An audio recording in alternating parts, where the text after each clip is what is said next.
प्यारे दर्शकों नमस्कार। तारीख है आज 20 अगस्त 2026, दिन वीरवार, हिंदी तिथि श्रावण माह शुक्ल पक्ष अष्टमी। आइए नजर डालते हैं हमारे प्यारे राज्य उत्तराखंड की तमाम बड़ी खबरों पर। वीडियो शुरू करने से पहले कमेंट बॉक्स में जय हिंद लिखकर हमें सपोर्ट करें। तो चलिए शुरू करते हैं।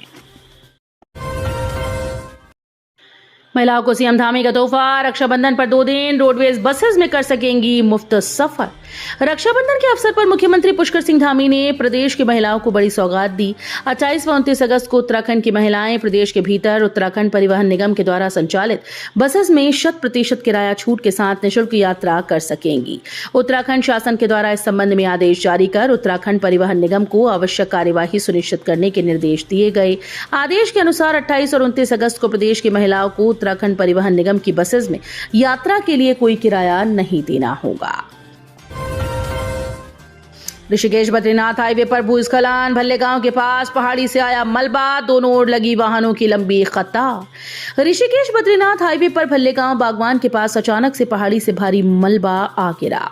मलबा आने से यहां रास्ता बंद हो गया, जिसके चलते मार्ग के दोनों ओर वाहनों की लंबी कतारें लग गई। सूचना मिलते ही देवप्रयाग पुलिस द्वारा वाहनों को तहसील क्षेत्र के अंतर्गत विभिन्न सुरक्षित स्थानों पर रोक दिया गया। वहीं दूसरी ओर राष्ट्रीय राजमार्ग प्राधिकरण के द्वारा मार्ग खोलने के प्रयास शुरू कर दिए गए। आवारा कुत्तों का आतंक, नारायणबगड़ और नलगांव क्षेत्र के 10 स्कूल्स में 23 अगस्त तक रहेगी छुट्टी। चमोली के नारायणबगड़ क्षेत्र में आवारा और हिंसक कुत्तों के बढ़ते आतंक को देखते हुए प्रशासन ने बड़ा कदम उठाया।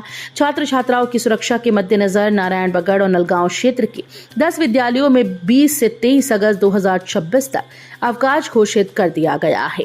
प्रमुख क्षेत्र पंचायत नारायणबगड़ द्वारा भेजे गए पत्र और जिलाधिकारी चमोली के निर्देशों के अनुपालन में मुख्य शिक्षा अधिकारी आकाश सारस्वत ने इसके आदेश जारी किए।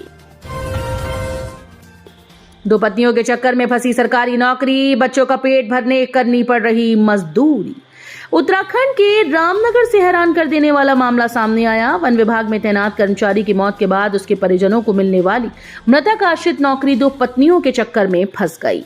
ईपीएफ ईएल समेत मिलने वाली धनराशि भी अड़ंगा लग गया। मामला कोर्ट तक पहुंच गया है। व्यक्ति की पत्नी की हालत इतनी दयनीय हो गई है कि उसे लकड़ियां बेचकर अपने 4 बच्चों का पेट पालना पड़ रहा है। प्रदेश में 3 माह के भीतर शुरू करें किडनी ट्रांसप्लांट की सुविधा, मुख्य सचिव ने दिए निर्देश।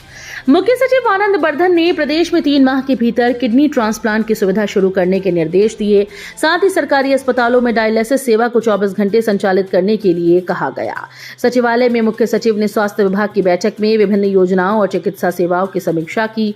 बैठक में बताया गया कि किडनी ट्रांसप्लांट के लिए आवश्यक बुनियादी ढांचा तैयार करने के साथ ही विशेषज्ञ की व्यवस्था भी कर ली गई। मुख्य सचिव ने अस्पतालों में उपचार और स्वास्थ्य सेवाओं की गुणवत्ता बनाए रखने के लिए सरकारी चिकित्सालयों को national accreditation board for hospitals and health care providers से मान्यता कराने के निर्देश दिए। 12 करोड़ की ऑनलाइन निवेश धोखाधड़ी का मामला आया सामने, 160 लोगों को शिकार बनाने का आरोप। देहरादून रायपुर क्षेत्र में करीब 12 करोड़ रुपए की ऑनलाइन निवेश धोखाधड़ी का मामला सामने आया। श्री कृष्ण विहार नाथूवाला निवासी अनूप सिंह ने अपर सिविल जज 6 वरिष्ठ खंड देहरादून की अदालत में प्रार्थना पत्र दाखिल कर आरोपी के खिलाफ प्राथमिकी दर्ज कराने की मांग की। याचिका में मुजफ्फरनगर निवासी लविश चौधरी उर्फ नवाब अली पर आरोप लगाया गया कि उसने अलग अलग प्लेटफॉर्म के माध्यम से निवेशकों को जोड़ा है। प्रदेश में 104 हेल्थ हेल्पलाइन बन रही वरदान, 1 दशक में कॉल सेंटर से बना प्रोएक्टिव हेल्थ सिस्टम। उत्तराखंड में स्वास्थ्य सेवाओं की निगरानी अब सिर्फ अस्पतालों तक सीमित नहीं है। 104 हेल्थ हेल्पलाइन के जरिए मरीजों और लाभार्थियों से फोन पर सीधे संपर्क किया जा रहा है। उनकी स्वास्थ्य स्थिति, इलाज और जरूरी सेवाओं की जानकारी ली जा रही है। जरूरत के अनुसार उन्हें परामर्श भी दिया जाता है। मेडिकल, पुलिस और अग्निशमन सेवाओं के लिए 108 नंबर से लगभग हर कोई परिचित है। वहीं उत्तराखंड में 104 हेल्थ हेल्पलाइन भी स्वास्थ्य सेवाओं का अहम माध्यम बन चुकी है। पिछले 1 दशक में ये सिर्फ लोगों की कॉल सुनने तक सीमित नहीं रही। इसके जरिए लाभार्थियों से खुद संपर्क कर उनके स्वास्थ्य और उपचार का फॉलोअप भी किया जाता है। स्वास्थ्य निदेशालय देहरादून में संचालित 104 कॉल सेंटर अब तक 1 करोड़ 38 लाख से अधिक स्वास्थ्य संबंधी कॉल कर चुका है। नागरिक उड्डयन मंत्री से मिले फ्लाइंग व्हीकल बनाने वाले रवि टमटा, इस पर हुई चर्चा। फ्लाइंग कार बनाकर देश विदेश में चर्चित हुए अल्मोड़ा के काफली खान निवासी रवि टमटा ने केंद्रीय नागरिक उड्डयन मंत्री किंजरापु राममोहन नायडू से मुलाकात कर अपने एक सीट वाले इलेक्ट्रिक फ्लाइंग व्हीकल हपिडा स्काईनेक्स के बारे में उन्हें बताया। रवि ने सोशल मीडिया पर मंत्री से अपनी मुलाकात की जानकारी साझा करते हुए बताया कि बातचीत में वाहन के विकास, सुरक्षा मानकों और भारत में निजी हवाई सफर की संभावनाओं को लेकर विस्तार से चर्चा हुई। रवि टमटा के अनुसार उन्होंने केंद्रीय मंत्री के सामने वाहन की अब तक की प्रगति और भविष्य की कार्य योजना रखी। कुमाऊं आयुक्त का सख्त फरमान, कहा बिना रजिस्ट्रेशन के नहीं चल पाएंगे दोपहिया, डीलर्स पर होगा शिकंजा। कुमाऊं आयुक्त दीपक रावत ने बिना रजिस्ट्रेशन नंबर के दोपहिया वाहनों के संचालन पर सख्त रुख अपनाया। उन्होंने मंडल के अधिकारियों को ऐसे वाहनों को चिन्हित कर संबंधित डीलर्स के खिलाफ कड़ी कार्रवाई के निर्देश दिए हैं। यह कदम सड़क सुरक्षा सुनिश्चित करने और वाहन संचालन से जुड़े नियमों का पालन कराने के लिए उठाया गया।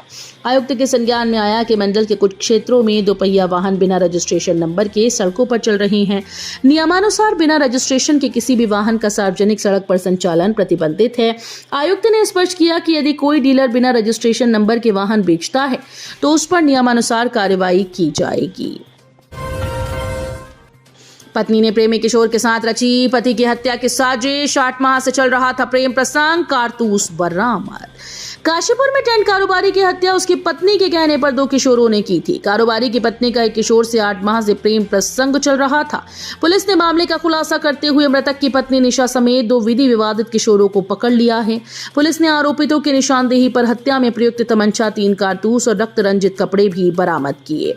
निशा ने अपने प्रेमी से पहले पति संजीव की हत्या कराई और उसके अगले ही दिन उसने नाबालिग प्रेमी और उसके साथी के खिलाफ तहरीर सौंप दी। इस खुलासे से हर कोई हैरान रह गया कि कैसे एक पत्नी ने अपने ही पति की हत्या की साजिश रचकर खुद को बचाने का नाटक किया था। देहरादून पहुंचे उपराष्ट्रपति राधाकृष्णन, आईएफएस के किया संवाद, कहा व्यक्तिगत के बजाय टीम वर्क से काम करें। उपराष्ट्रपति सीपी राधाकृष्णन उत्तराखंड के 2 दिन के दौरे पर उत्तराखंड पहुंचे। जॉलीग्रांट एयरपोर्ट पर सीएम धामी ने उनका स्वागत किया। इसके बाद वो देहरादून के लिए रवाना हुए। उपराष्ट्रपति ने इंदिरा गांधी राष्ट्रीय वन अकादमी ने भारतीय वन सेवा के परिवीक्षाधीनों को संबोधित किया। उन्होंने कहा कि अधिकारी विकसित भारत 2047 के लिए देश के वनों और प्राकृतिक संसाधनों के प्रबंधन की जिम्मेदारी संभालेंगे। उन्होंने भारतीय वन सेवा के योगदान को राष्ट्र की पारिस्थितिकी सुरक्षा और 2070 तक शुद्ध शून्य उत्सर्जन के लक्ष्य के लिए महत्वपूर्ण बताया। उपराष्ट्रपति ने जोर दिया कि विकास और संरक्षण विरोधी ताकतें नहीं हैं, बल्कि हमेशा साथ साथ चल सकते हैं। उन्होंने अधिकारियों से संरक्षण, विकास, पारिस्थितिकी सुरक्षा और आजीविका के बीच इष्टतम संतुलन खोजने का आग्रह किया। उन्होंने व्यक्तिगत के बजाय टीम उत्कृष्टता का आह्वान करते हुए सामूहिक प्रयासों और पारंपरिक ज्ञान के सम्मान पर जोर दिया। लोअर मॉल रोड के ट्रीटमेंट के दौरान अपर मॉल रोड पर बड़ी दरारें, सुरक्षा पर मंडराया संकट। नैनीताल में क्षतिग्रस्त लोअर मॉल रोड के ट्रीटमेंट कार्य के दौरान ही अपर मॉल रोड पर दरारें उभरने लगी। पर्यटन कार्यालय के सामने अपर मॉल रोड पर दरारें पहले की तुलना में बढ़ी हुई दिखाई दी। इससे सड़क की सुरक्षा को लेकर चिंता बढ़ गई। दरारें लगातार बढ़ी तो नगर की यातायात व्यवस्था भी प्रभावित हो सकती है। शराब के नशे में दोस्त ने दोस्त के गले पर चाकू से किया हमला, घायल की हालत खतरे से बाहर, आरोपी फरार। काशीपुर शहर के कटोराताल चौकी क्षेत्र में शराब पीने के दौरान उपजे विवाद में एक युवक ने अपने ही दोस्त के गले पर चाकू से जानलेवा हमला कर दिया। घटना के बाद आरोपी मौके से फरार हो गया। वहीं गंभीर रूप से घायल युवक को निजी अस्पताल भर्ती कराया गया, जहां उसकी हालत खतरे से बाहर बताई जा रही है। देहरादून में 2 वाहनों के टकराने से 4 लोगों की मौत, 3 अन्य गंभीर रूप से घायल। उत्तराखंड में देहरादून जिले के डोईवाला क्षेत्र में बुधवार को एक के पीछे एक 2 वाहनों के टकरा जाने से 4 यात्रियों की मौत हो गई और 3 अन्य गंभीर रूप से घायल हुए। पुलिस ने ये जानकारी दी। पुलिस के मुताबिक पूर्वाह्न करीब 10:30 बजे मणिमाई मंदिर के पास देहरादून की ओर से आ रहे एक वाहन का पिछला टायर अचानक निकल गया, जिससे वो अनियंत्रित होकर सड़क के डिवाइडर से टकरा गया।